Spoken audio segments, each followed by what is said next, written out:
What I have found with sanding these spindles, which are a sander's nightmare, is that to take a full sheet of sandpaper and just kind of roll it up, and it becomes really, really kind of nice and stiff, just a good roll, and kind of spongy, and it seems to work really, really good to really get in there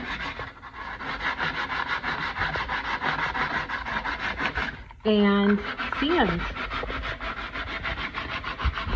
Works really good to use the whole piece. I used to like cut it apart and just take a little piece and then use another little piece. This works so much better. And if you use a softer piece, you know, that I folded up, and that works really good for spindles too.